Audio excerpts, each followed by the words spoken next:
motif à interdire quiconque de manifester, sauf à condition qu'il y ait un délit ou un crime qui lui soit reproché. Donc quand on voit que le préfet de police peut interdire à un reporter photographe de venir à une manifestation sans qu'il y ait dans l'acte même le moindre reproche, autre que d'avoir été présent, on marche sur la tête là. Et donc on voit à quel point, quand la démocratie n'est plus dans la tête au sommet de l'État, c'est-à-dire dans la tête du président de la République, les faits en cascade. C'est-à-dire qu'on fait maintenant n'importe quoi. Donc revenons à la raison.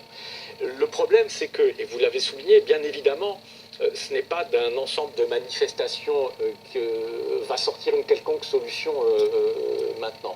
La tragédie, c'est qu'on a un gouvernement qui est quand même là encore pour un certain nombre de mois, c'est presque une année complète. Que va-t-il faire dans la situation dans laquelle...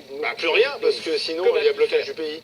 Il n'a plus rien à faire. Non, mais de toute façon, c'était la dernière grande réforme qui était de nature à provoquer des mouvements comme celui-là. La seule chose... Oui, il y a le budget, mais enfin, vous avez déjà vu les gens descendre dans la rue sur le budget? Non. La seule chose que ce gouvernement, si tout d'un coup il avait un sursaut miraculeux d'intelligence et de sens démocratique et de l'histoire... Ce serait de faire quoi? Ce serait de revenir sur le projet El Khomri et de ne pas le mettre en application. C'est ça comme le CPE, c'est-à-dire qu'on vote une réforme, puis finalement on ne l'applique jamais, c'est ce qu'avait fait. Il y a un moment où il faut reconnaître mais les responsables du gouvernement vous diraient, on l'a fait, on est revenu sur notre projet de loi, on en a retiré les dispositions qui étaient les plus controversées. Et on a signé un accord avec Et on a signé un accord avec, pas tous les syndicats, mais certains d'entre eux. D'accord, mais la preuve que non, puisque à l'arrivée, vous avez un projet, le MEDEF est contre.